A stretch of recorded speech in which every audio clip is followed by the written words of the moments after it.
Hi everybody, welcome to Aimee NOlte Music. Welcome to day 9 of piano yoga with Aimee. It's a Saturday morning here for me. I slept in a little bit. I've got my favorite Earthworks hoodie on, and I'm ready to have a little bit of fun with you guys today, playing Happy Birthday again in all 12 keys, but this time adding a little bit of left hand. We didn't learn those 1s and 4s and 5s for nothing. We're going to put them to use right now. Come over to the piano with me and let's do it. All right, yesterday we played Happy Birthday in all 12 keys. We had some little tricks to do that, and I'll hold on to those today. I hope you realized as you watched that video that I kind of found my way to a good fingering. I know I put that up there in some text, but at first I remember I was going... maybe not going 2-1 at the beginning and then up to 4. But by the end, by the time I went through all 12 keys, I realized that reaching up with a 4 makes much more sense than reaching up with a 5 like I was doing and playing. It's always nice to put your thumb on the root and to end in a place that feels final. So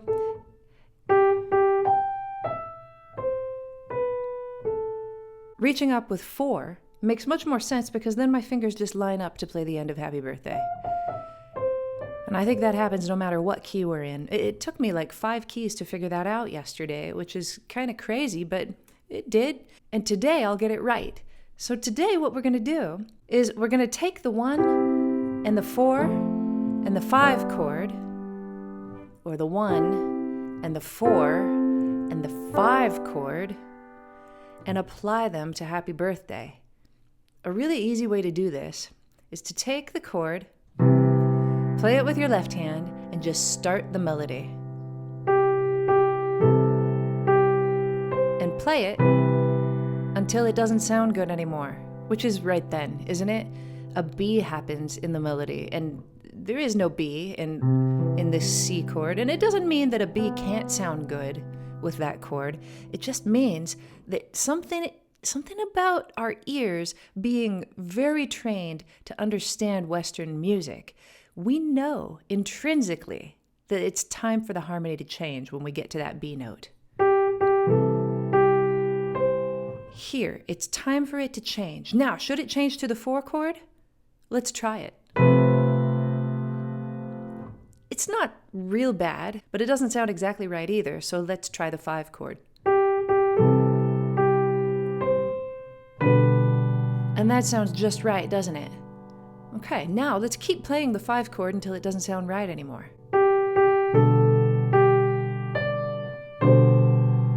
It's there, right? Take a guess. Do you think it's the 1 chord or the 4 chord? Does it feel like... does that line have any feeling of, oh, we're going somewhere new in it? Or does it feel like, no, it kind of feels like we've settled at home again. I hope you can hear that it does kind of feel like home. And so anything that feels like home ought to have a 1 chord under it, most likely. 1 chord, we bring it back. So far we've gone 1 chord, 5 chord, 5 chord again, back to the 1. Keep the 1 going because that's what we're doing right now. We're just trying things out. Well, that makes a lot of sense actually, doesn't it? The notes in the melody are the notes of that tonic triad, right? So it totally makes sense to stay on the 1 there. Now, here comes a B, right? We're going to play a B with our 2nd finger. So it kind of makes sense that we should go to the 5 chord because that has a B in it, G, B, and D. Let's try it. But somehow that doesn't sit right with me. Maybe it's the fact that it rests on the A. Which of our 3 chords has an A in it? It's the 4 chord. That F chord has an A in it. So let's try that.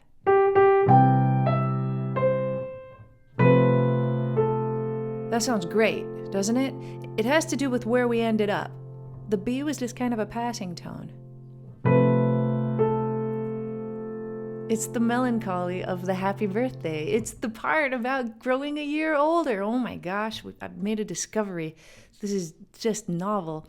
All right, reaching up with our 4. Does the 4 chord still sound good here when we hit this E really strong? Not really. The 1 chord has an E in it. Let's try it. To me, it sounds like this note needs to go to the 5 chord. Just really quick. Because usually, to end a song, you've got to have a 5 chord to bring you back to that 1 chord, right? Same way that when we were going, the 5 chord just has so much tendency to want to pull you back home, right? Same thing in Happy Birthday. We let the 5 chord do its thing, and then we go on and play it in G. Find our 5. Remember what comes next? It's the 5 chord. Good. 5 again. 1. Stay on the 1. Here comes the 4 chord. Right? Reach up with the 4. 1. And here's our quick 5-1. Good job. I know you might be tired of playing things in other keys besides C. We've been doing it every single day, and you're not used to it. I get it. That's because when you learn from a piano software or an app, or when you learn as a kid, a lot of times you just stay in C major, or you go to a very easy key for years. It might be 3 years until you make your way to the key of E flat or B flat even. And I just kind of think that that's wrong, at least for adults who are learning piano. I think it's a mistake. I even think it might be a mistake to start in C major. Maybe I make a mistake by starting at the top of the circle of fifths and going around, making it more, progressively harder and harder and progressively easier and easier as we get back to the top. Maybe it's my mistake. Maybe I should start everything in the key of G flat. And you just get your fingers really used to playing on black keys. Maybe. But to be honest with you, I just haven't formed my opinions enough to have a great answer to that question. So my best answer is to take you in order of easiness to difficult, back to easiness, around the circle every day, because that's how you become a full, complete musician. Gosh, I really stepped out of yoga mode for a little bit, didn't I? I got a little bit feisty mode. All right, let's go back. We're going to the key of D, and we're finding the 5th. We're putting our 2nd finger there. We're finding our triad, and we're starting with the 1 chord. Here we go. 5 chord. Where is that? Got it? Back to the 1. Stay on the 1. Up to the 4. It should have been 2-1.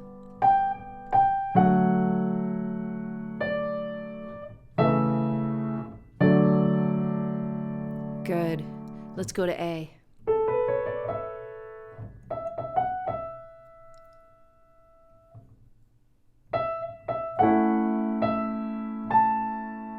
Five chord. Drops a half step, drops a whole step, stays the same. Back.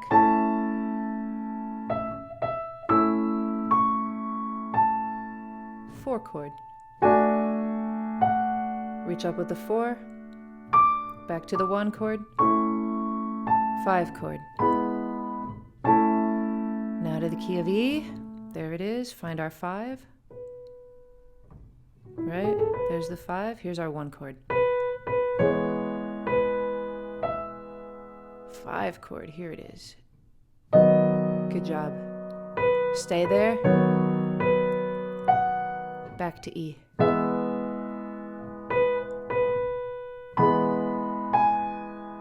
find that 4 chord. This one comes up a half step, this one comes up a whole step. Lower one stays the same.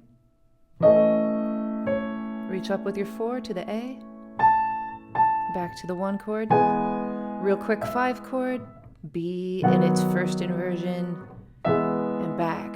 Good job. Now we're in the key of B. We find the 5.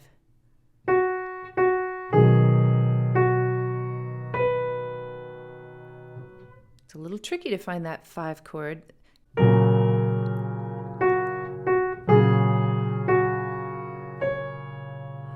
Back to B. Good. Reach up. Now find that 4 chord. It's an E major chord. This one comes up, this one comes up. And here we are on the 7th degree of the B major scale. Reach up with 4. B chord. F sharp chord. Boom. And back. Good. It's difficult, isn't it? Remember though, this is our last level of difficulty right here, this F sharp one. We go up to 5. There's our starting note. Let's do it up here. Lower, lower, stay the same.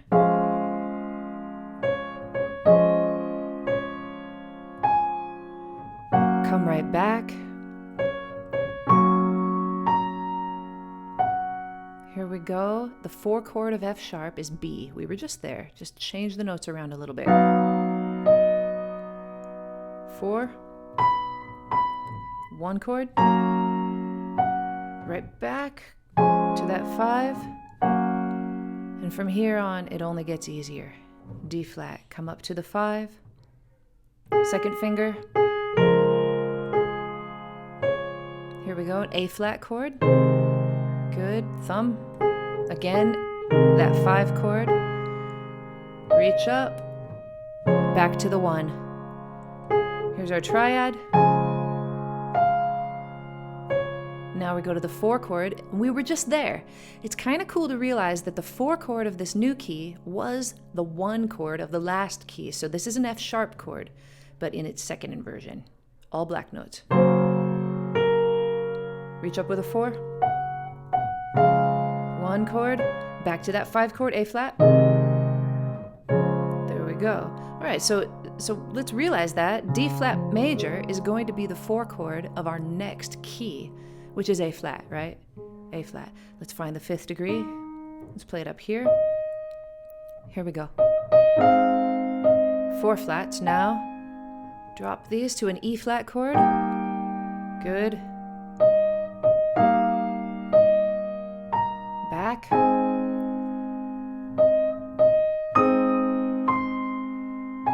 Our 4 chord is here, D flat. Boom, boom, boom. Oh, it's so sad to get a year older, isn't it? Up with your 4. Here we go. 5 chord. Boom. Nailed it. Way to go. All right, it's just getting easier and easier. Now we're on E flat. We go up to the 5th degree. Here's our E flat chord. Second finger. Let's go. Our 5 chord. Check that out. Our 5 chord is a B flat chord in first inversion, and B flat is going to be our next center, isn't it? So that's a cool relationship too. And back. Good. Changing to the A flat chord, second inversion though. 4th. Root. 5 chord. And back. Good job. Key of B flat. 2 more left.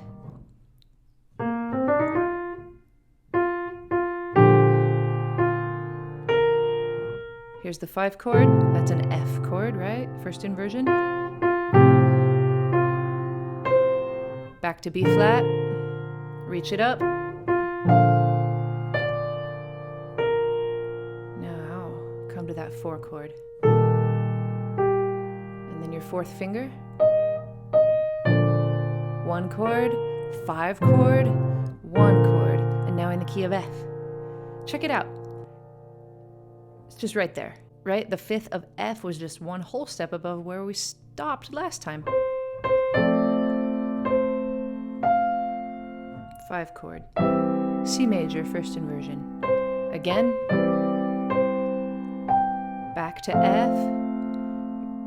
Reach up. Here comes our 4 chord. We just played it, B flat major, but in its second inversion now. Reach up with your 4.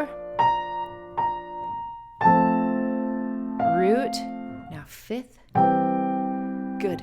Right back to that 1 chord or that tonic chord, and we've finished, everybody. That's it. Way to go. Woo. My hands are a little cold today. I warm them up a little bit. Nice little stretch. Maybe I'll bring it in this way today. Stretch out the forearm side of the wrist. Now let's do the other side. Good. And the other side.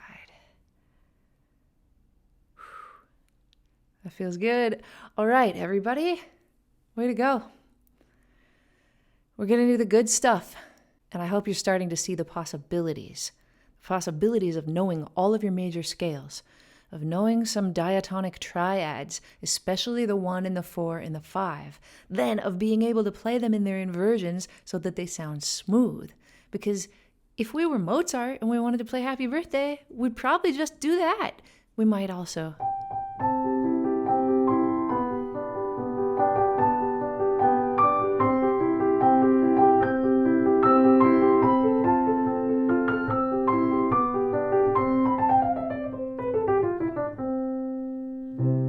It all comes from these basic fundamentals that we're learning. You guys have a great rest of your day, and I'll see you tomorrow on Piano Yoga with Aimee.